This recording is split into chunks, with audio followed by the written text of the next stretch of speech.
In this new video tutorial, we are going to see how to use recipes in the ctrlX.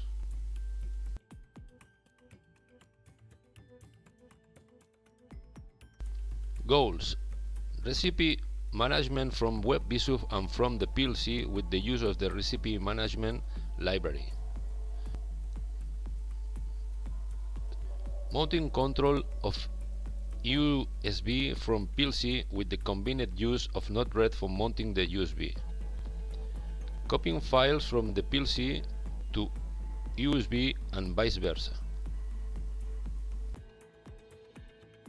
What is a recipe? In general, when we hear recipe, the first thing that comes to mind is a cooking recipe or American product. That is true, and recipe of this type is nothing more than a set of ingredients that together will make up an appetizing meal like a chocolate cake, whose recipe we have here. Speaking of programming, the recipe becomes a vital element so that we don't have to manually modify the values of the machine every time we are going to manufacture a new part or use an existing one.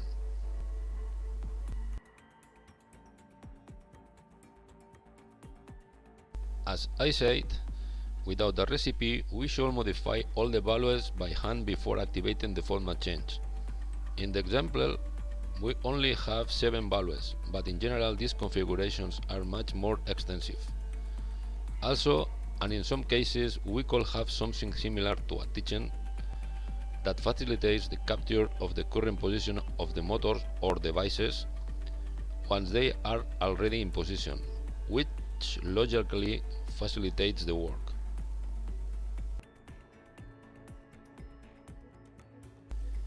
If we do not have recipes, the operator must save the data of each piece in a notebook, or nowadays taking a few photos of the parameters used. The problem generated by this disappears if we use recipes, since the recipe will contain the information of each piece used and the change will be much faster than if we make the changes one by one.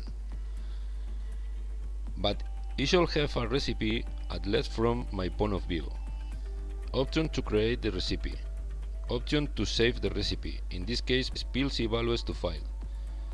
Option to load the recipe, in this case the file's value to the file to the PLC. Option to delete the recipe. Option to send recipe data to the work values that the PLC will use for machine operation while not manufacturing another part. Data display for machine operation with the PLC working values.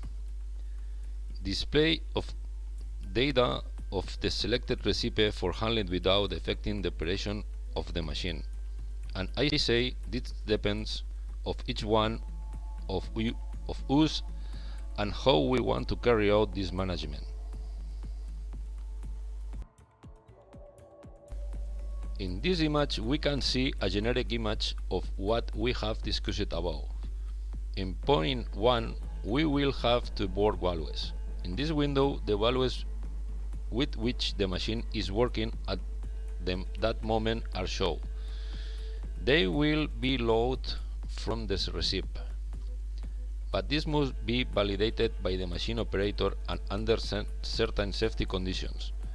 It should be borne in mind that the recipe change modifies several parameters that could cause collision and breakage in part of the machine if we do not have it under control and activate the recipe change without a prior condition. In point 2, we will have the current values of the selected recipe, as this part is outside the working values of the machine. We can, if we consider it's necessary, to delete the existing values without danger of causing a malfunction in the machine, either to generate a copy of an existing recipe in a new one, or to create a new recipe, or simply some values that we decide to modify. In, in point 3, we load the values of the selected recipe into the work values. Obviously, this should not be done indiscriminately, and all restrictive measures should be taken so that it is activated only in, for example, during a format change and machine stop. In point 4, we save the recipe. The work values are pasted to the recipe values and are stored in parallel in the file of the selected recipe. Here we should also take certain precautions if, for example, we have been manipulating the recipes and the one that is not selected is not the one we have active. It could be the case that we are modifying a piece that we already have prepared and that is nothing like the one we have working on. In point create a new recipe that will be created from the current works values. In point 6, you can completely delete the recipe you have selected. Finally, with point 7, we will be able to load the recipe by loading the values in the PLC variables of the recipe, but not in the work values, which allows the visualization, modification, and editing of it without affecting the production.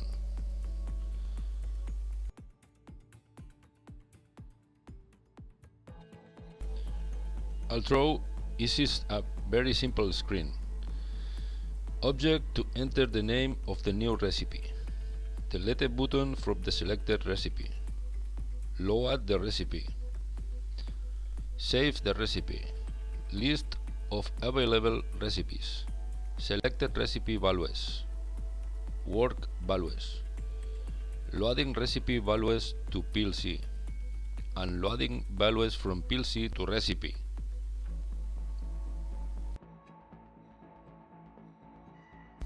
Common data.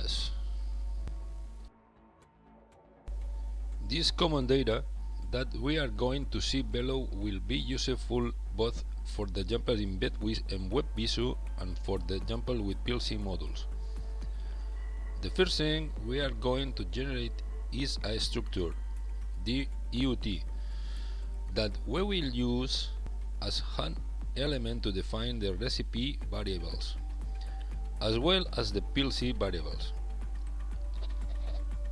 In the example, I have used the PLC variables as persistent, so that they maintain the values even in the event that the voltage in the machine is turned off, so that if the next day the part is the same, it is not necessary to load the recipe again and it is already available directly.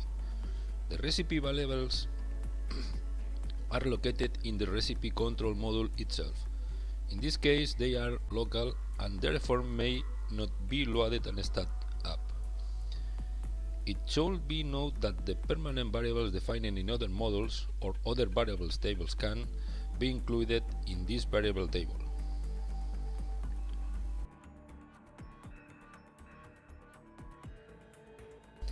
The next step is to insert the recipe manager.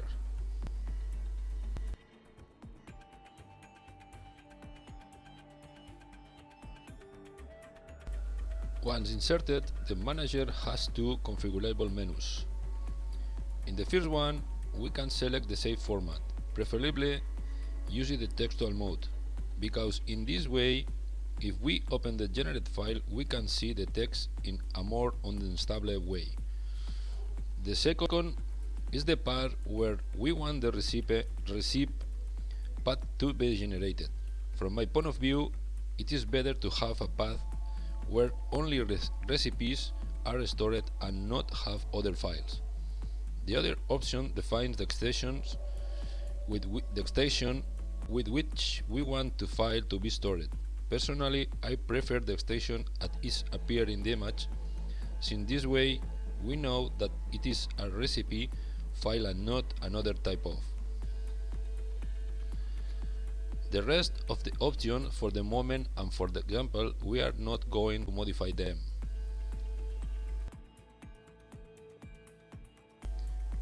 In the second menu of options, the only thing we will have to touch is the tab that enables the use of the PLC modules. The rest of the options we will leave as they appear in the image. To generate the recipe tables, and once the recipe manager is inserted, we must insert them using the recipe definition object. In the example, two objects has been created. Recipes that we will use to control the recipe variables, and another table that we have called a test, and that will help us to include the other variables, although we are not going to use in this example. When we have the recipe object, we will proceed to insert the variable of the structure created for the recipes.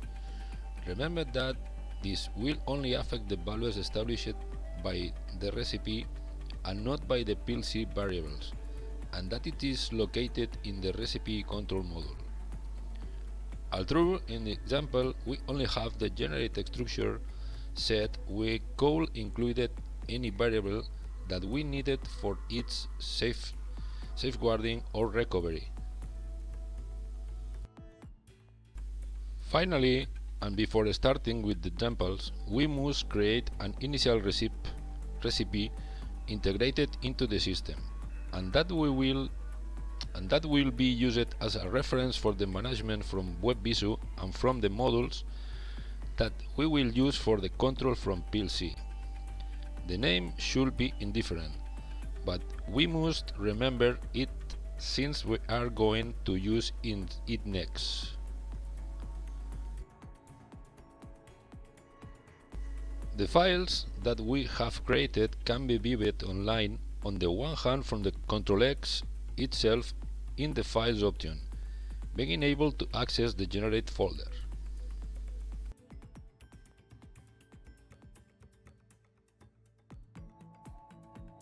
Other option is using a WinSCP FTP client program, with which you can also access to the Generate folders and files. From here, you can open the files and see their internal settings and the values of each of the parameters.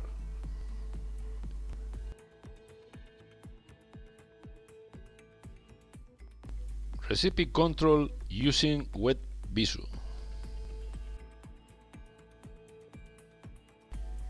Here we can see a simple example of a screen made with Web Visu.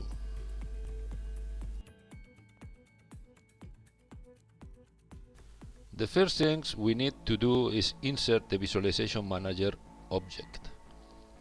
The name is modifiable and the object should appear in the PLC element structure.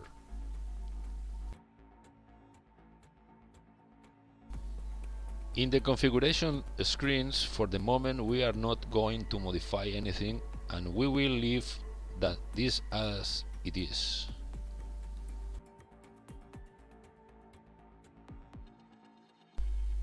The next thing is to add the Web Visu object that, as in the previous case, we can modify the name.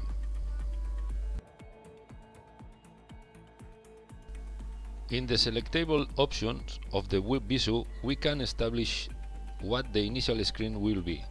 Since we do not have any created at the moment, we will leave it empty.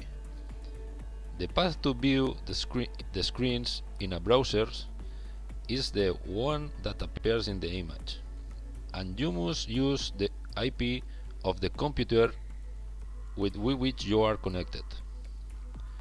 We can also define the size of the screen to be displayed. The creation of Web Visu parts created a new task for screen control.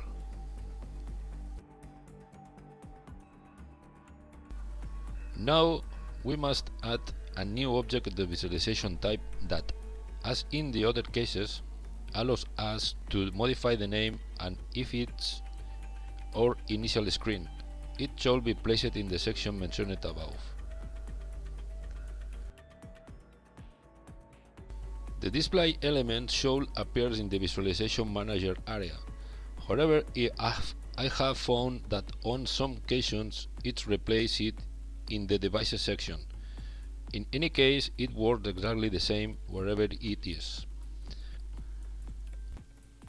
As we can see in the example, we have the buttons mentioned above. Definition of the elements for the visualization of the variables. If mostly used rectangle type object. In these elements we will modify the following sections to define the text that the screen will display and the variable that should be displayed.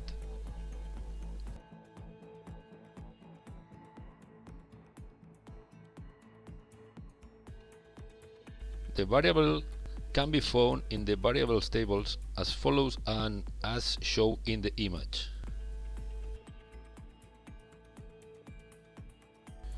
We can also define how the variable will act, and since this variable must be written of the variables of the recipe, we will activate the following menu and choose the right variable option.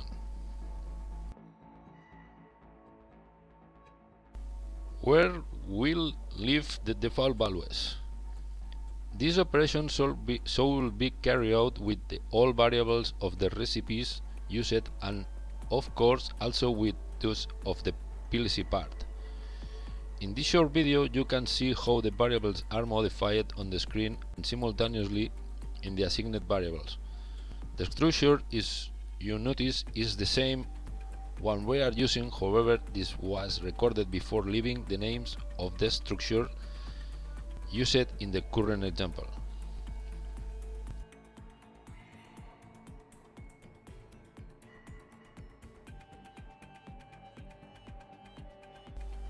The next thing we will to get the screen to allow the saving and loading of the variables in the recipes. For this we are going to incorporate two new rectangle types elements that we will call save receipt and load receipt. We'll start with the save recipe, keeping in mind that only the following two elements of the rectangle's properties are essentials to begin with: the text and the setting to turn of the right save recipe. In on mouse click we will choose the execute command option, and from the list of available commands we will choose the save recipe in file. This command allows the insertion of two parameters. The first is the recipe definition, which is none other than the name of the group that we are going to use for the recipes, and the second is the recipe name in one that we have previously created. The command should be configured like this. For the load recipe we will use the same function, only in this case we will select the load and write execute option. As before, we will have to enter the same two parameters and the command should look like this. If you can activate the save recipe button, you will see that the selection screen will be displayed where you can enter the name of the recipe you want to save. The extension that includes the definition name could not be put only use a direct name, since the recipe will be saved in any way with the final extension archivos.txt recipe. All other buttons must be inserted into the project in the same way.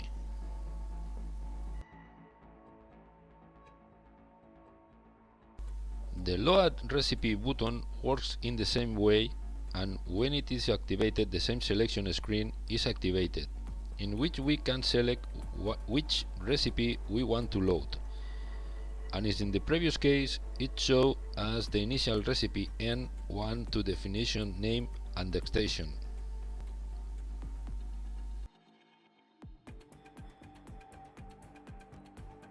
From my point of view, it is much better to save the recipes in a specific folder for them in order to also make backups, and in this way move only the files involved.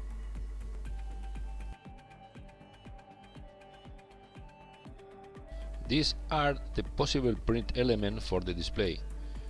This is also usable for the displays used with the recipe manager. In the example, we have used the string type, which is perfectly useful to see the state of all the variables.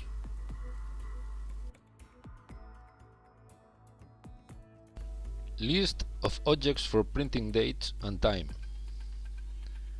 As an additional note, it should be noted that, for example, the option Create Recipe and Delete Recipe, they don't seem to work correctly, and you may need to use the same option used, for example, for the recipes in the recipe management example that we see below.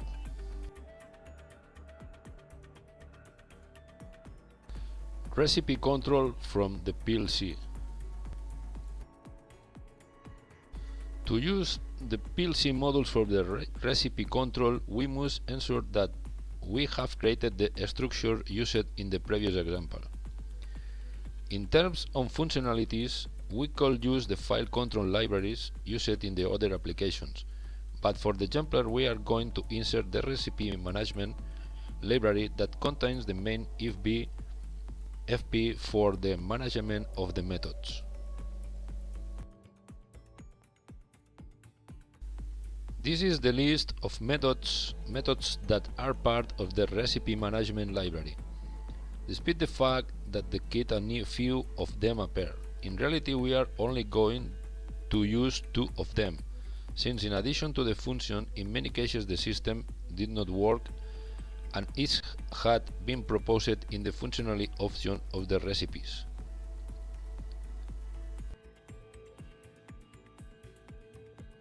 This is the list of possible errors shown by the methods during their execution, and that make it simple to know what type of error or fault we have at the time of its activation. Rest of possible message displayed by methods.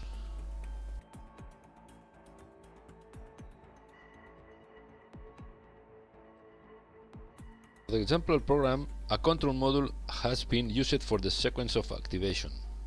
It is not planned in sequence of steps, but it should await that each step corresponds to a certain execution. I want to emphasize that finding the right solution for the operation was chaos. It may be my fault. In any case, there were times when, after having the recipes activated and with the files created, and despite the fact that these were saved and loaded without problems, when I took the power off, the ctrlX and rebooted, there was something that did not allow the generated files to be recovered in the first place. Hence, uploading the same, even though the files remained in the folder created for that purpose.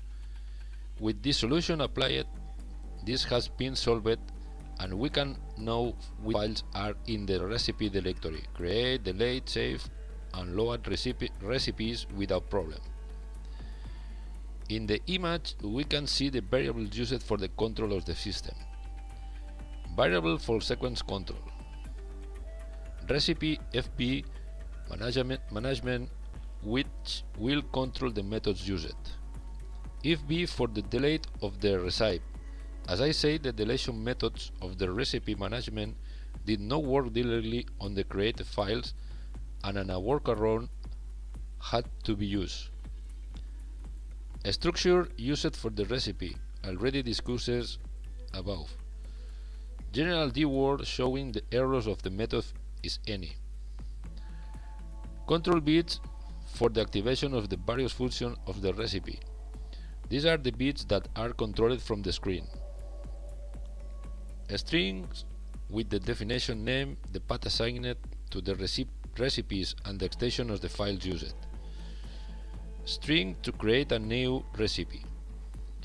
Times and trick for step control. This is very personal, but I usually have this option to ensure if it is convenient to jump from the one step to another using the timers. Finally, we have the string for the deletion of the recipe.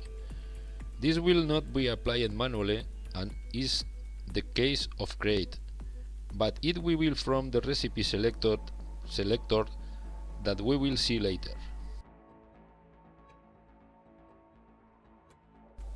The methods have their function defined, and this should work without problems. Point 1. In most cases, and in order for them to work correctly, they should have the recipes inserted manually and create them as we have done previously with the recipe named N1. This is a problem since we do not want to interview in the program in any case and in from the operator screens. Point 2. If the recipes are not fixed in the recipe, for example, the create generates the file with the extension ctrlX.txt recipe correctly, but there are certain conditions in which some internal link seems to disappear. And as I say before, after removing power and rebooting the device, what used to work without problems no longer works. Point 3. The get recipes names option allows us to recover of the all recipes created within the recipe modules on the example, and that is very interesting since that it is vital information to be able to carry out a correct management of the system. However, when removing power, this list remained empty even though the files existed in the generate folder. As I have already mentioned, it seems that some internal links disappear and the recipes in the recipe module no longer exist and do exist a file, which logically is another additional problem since without a list of files we do not know what recipes we have. Point 4. As I say, finding a solid enough solution has been a real chaos. As you can see, the recipe control program in short and throw apart will have to be added for the control of the system recipes, and that replace the get recipe names. In general, I am not a big fan of returning with a problem arise or the system send determined not to let me know what I have mean. That is why, despite the chaos, I have continued until the system worked with apparent normality.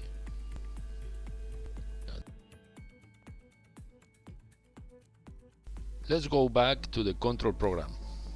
In the module, the first thing we are going to find is simply the passage of the data from the recipe to the working values.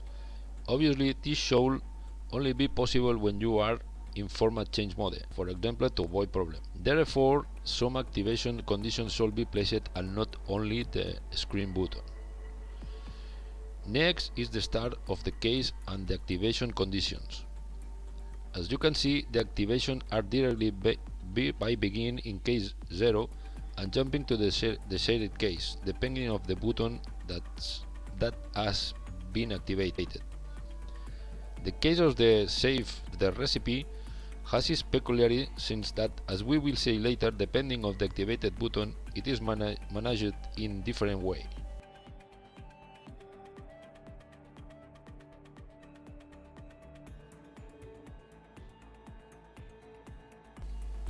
In case 1, the recipe is created, but be careful because we are not using the belief method and is used to cause problem.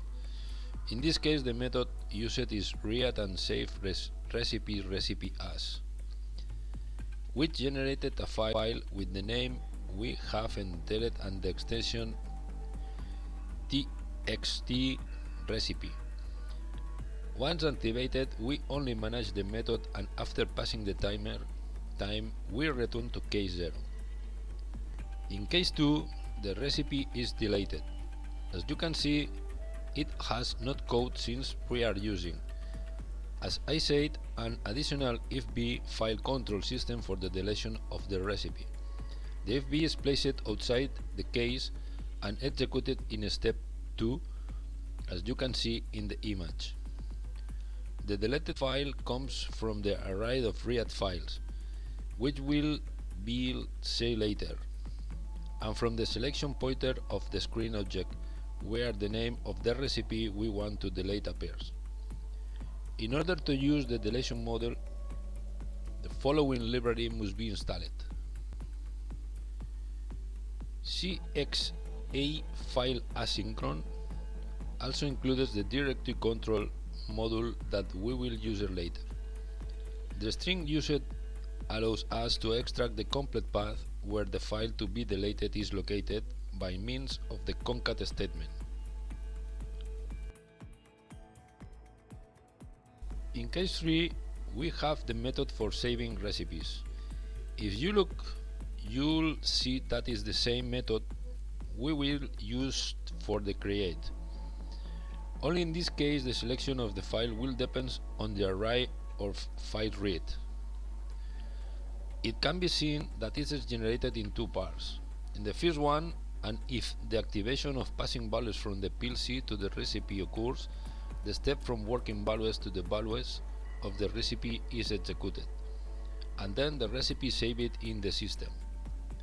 However, if we only activate the save recipe button, all we do is save the recipe, and in this way we can manipulate them without altering them with the word value unless this is what we want to do.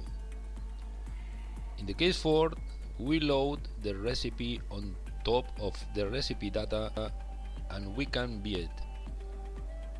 This method is the load from and write recipe. This method will also depend of the array pointer of the file selection item. Care must be taken not to leave any of the methods activated, since for example the loading method could be loading the values of the active recipe all the time, and we will not be able to modify the values. In some previous tests, the trick instruction has been used to generate method activation, but it's certainly simpler this way.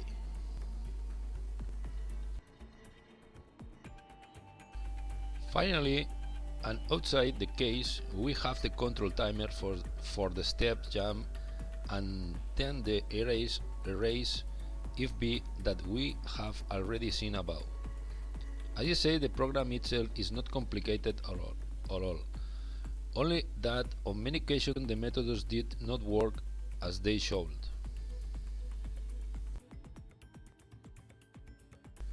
The next topic is how do we find out what files are created and how to display them consistently. The library is the one we mentioned above.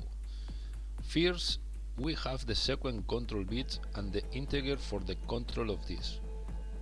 Then the if b for the reading control of the directory. We have a control bit for new file read, since it must be activated to read the file structure of the directory. With this array, you reset the search array and clean it up in case of modification. As before, we have the timer and error trick for step control, and variables for controlling and eliminating the gaps in the recipe beaver.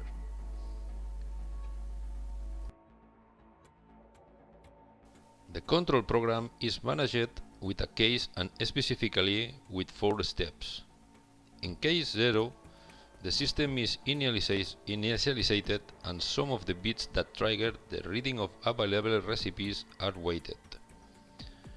To avoid problems during system startup, the start sec lines have been generated, which will allow a first reading of the files after the PLC starts, in order not to leave the file selector empty, and therefore without us being able to know what recipes we have. The other way to activate the module is when we activate the option to create recipes or delete them, since in these cases the reading of the read files must be updated. In case 1, the file read control if b that is placed at the end of the POEU and outside the case is controlled. If the module is in operation, it skips to the next step.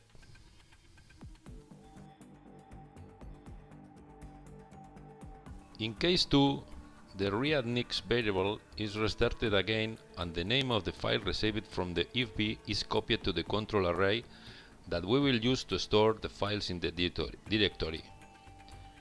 Of the 2 signals coming from the ifb and that we use in writing data, comment the following. ifb dread.entryCNT contains the number of files read by the control ifb, and that serves as a pointer to control where the name should be written.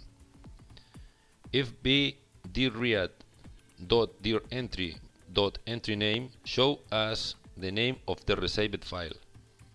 As can be seen in the image, the structure received is as follows, and as can be seen, apart from the files with the txt recipe extension, there are the rest of the elements that the directory reader finds on the system. This is obviously a problem, and that's why this array is then processed to be sent to the viewer. In case 3, the next read command is activated, and if the next read bit is OK, we go back to step 2 and continue reading the files in the directory. The module's error bit is also activated when the file reaches the end. In this case, the new read OK bit is not activated, and we can terminate the module to update the real files. Out of the case, we have the step control timers again. Also outside the case, we have the ifb for the directory read control. We activate the module whenever the sequence is activated. We must place the path where the received files are. This is the next read activation bit indicating that the module is in operation. Successful reading indicator. Counted with the number of files read. Structure of the read file. In the image, we can see where the ifb shows as the name of the read file. As you can see, it has other data such as size and data of creation, last access and last modification, but we do not use this to control the recipes. The last part of the module will be the one that will remove from the receiver structure what is not necessary for the visualization of the recipe name in the viewer. First of all, we locate the first dot from the left that contains the right according to the pointer determined by X. This is a decimal that will allow us to determine how far the name goes. Next, the received text is cut to show only the name. Since the previous variable shows as to the value up to the first point, dot, we must subtract a 1 for the cut to be correct. Then, as we have cleaned up the names, the system controls if any empty strings arrive, so the copy of files will only be executed when the value contains the name of the recipes, increasing the pointer. The X pointer is then incremented and will always do so regardless of the string received. And finally, the X and Y pointers are reset. In the example, I have been working with arrays of maximum 10 elements in the receive and display controls. Therefore, this and the initialization values of the pointers show we have to the value adjusted to the number of recipes that you want to have in the system. Obviously, the file selection viewer will also have to be programmed. In this case, a combo box array has been used. In this case, the only variable should be this. On the one hand, the one generated by the pointer as we move through the table, and on the other hand, the array that we will show in the table, and that continues the recipe files with only the name.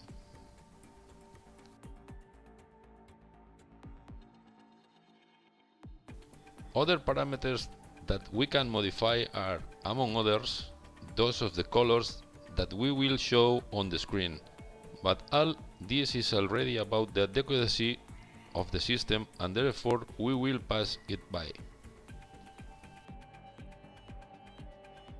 Controlling USB on a ctrlX core, X3 and X7. In this example, we are going to use the USB of ctrlX3. The USB can be controlled from the ctrlX works from the Settings tab. Next, choose the storage option, and within it we should have to the USB and system data.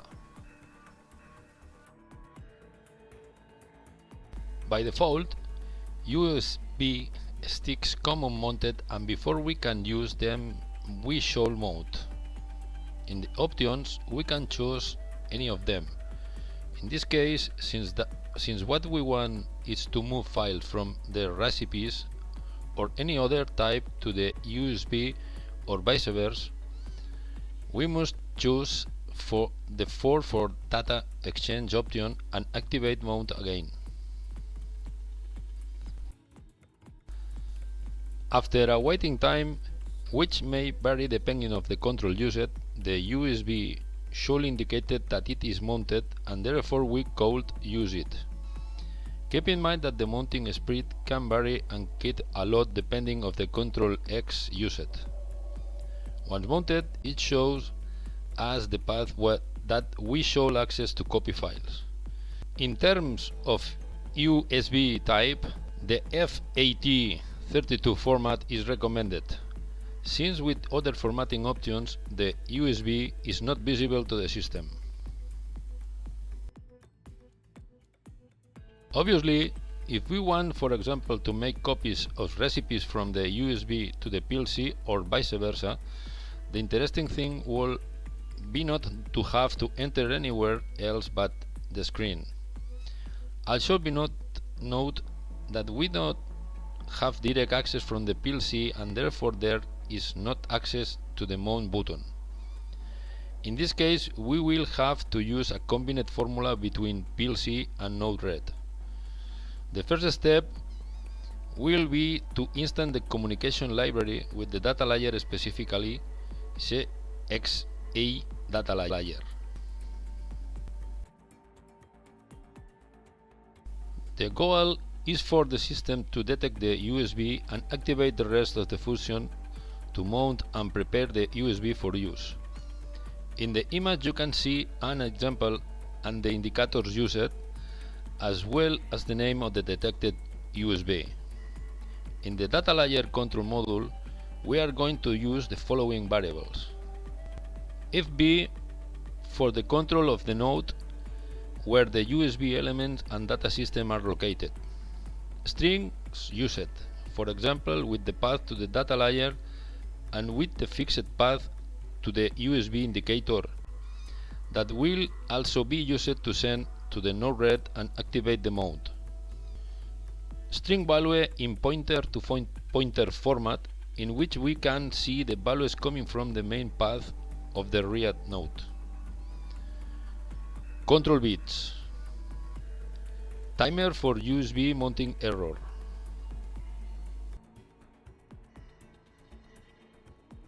Before getting into the code part, you can see in the image the structure of the data layer node that we are going to access.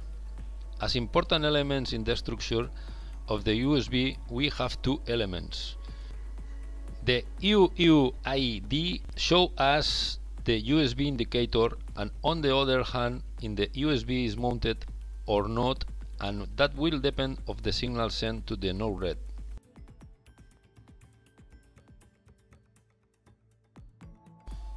The first part of the code contains the reading module of the data layer node that we want to visualize. As you can see, it is running with the help of a blink. Otherwise, it will only work once and it is an execute, which will be a problem. The important elements in this case, and once the module is activated, are on the one hand the path of the node to be read, and on the other hand the pointer that shows us the value received and that we are going to use to control the USB.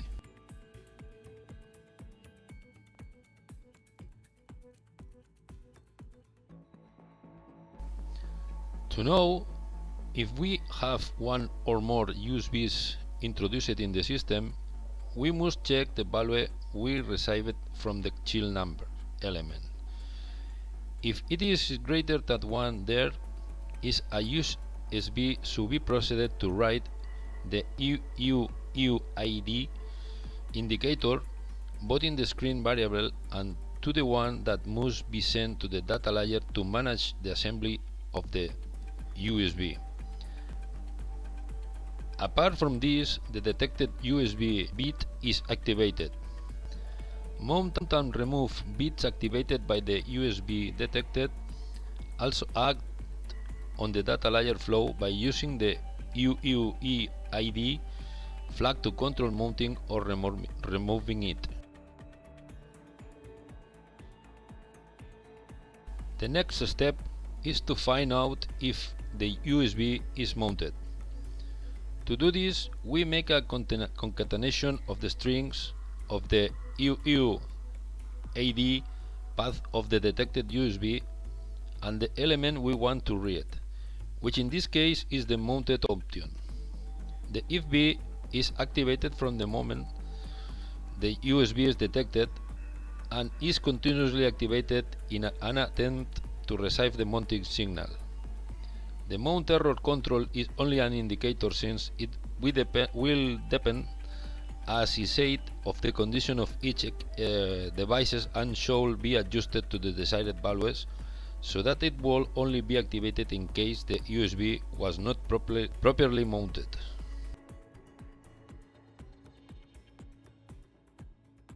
In the case of a ctrlX 7 that has 3 USB units, the management must be carried out in a different way. Here we can see the behavior of the system and specifically in the pointer-to-pointer that we receive from the data layer. As you have 3 USB, the arrays to be used are obviously not 2 as before, but 4. In terms of inserting the USB in the different connectors, as you can see, there is not different at all, since in the end the order always ends up being the same. In the 3 tests seen here, the same USB is always displayed in array 0, but the second one is also the same. The deduction, although I admit that it may not valid, is that it is using the first 4 digits of the UUID indicator to establish in order from smallest to smallest how they should be arranged in the array. But again, it is just a deduction.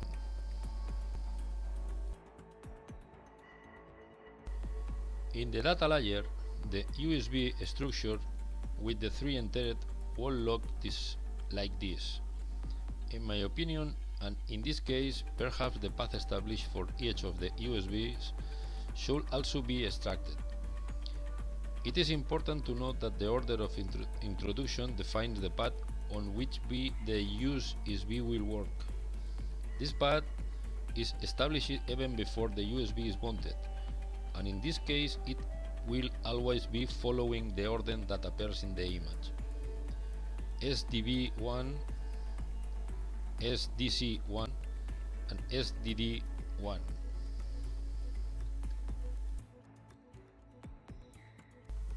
As we have already mentioned, as you do not have direct access to the USB mount button, This operation must be carried out with the help of a Nodered flow.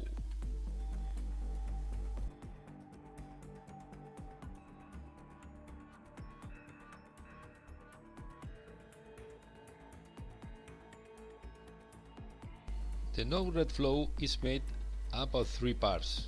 In the first part, we receive the UUTIE of the USB and create a variable of type flow in which the indicator of the USB that we have connected will be deposited and that we will use in the instruction to activate the mount or the remove.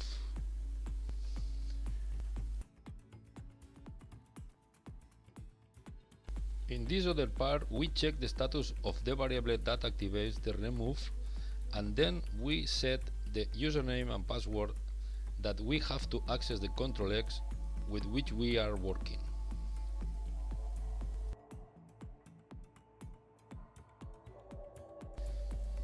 In this part, the remove button is accessed through HTTPS and then the remove control is managed. It is important at this point to place the variable generated previously and that contains the UUID of the USB connected to the system. In this way, this part can be managed dynamically and will depend on the UUID of the USB that we are inserted. The third part corresponds to the activation control of the mount. It is identical to the one used in the remove, and the user and password that we have in the ctrlX must also be indicated. As in the remove, this part should be treated as it is and add the variable created previously for the control of the used USB.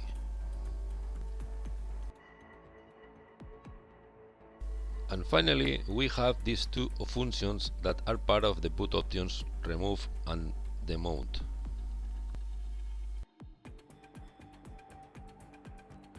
Copying the recipe directory to the USB and vice versa. The last section we are going to look at is copying the files of recipes in boot directions. As always, we have a module for management and the variables used are as follows. First of all, the buttons used of the screen, fixed path to USB and recipe folders, modules for copying files.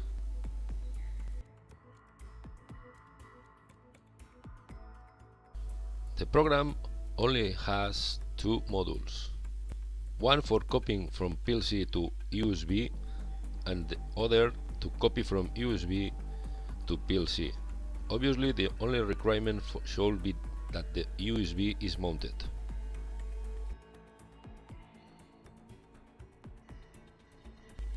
Additional notes. The mount, depending of the ctrlX used, can take quite a long time to manage. On an X3, it has reached more than 3 minutes.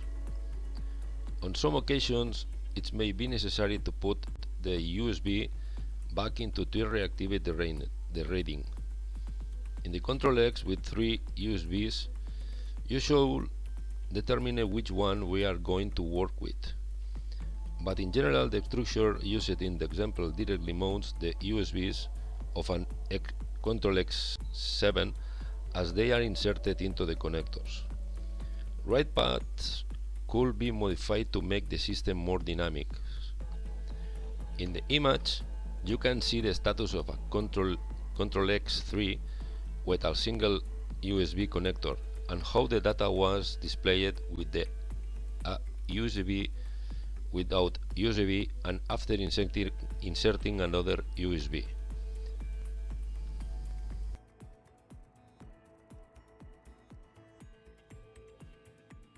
Thanks for your attention.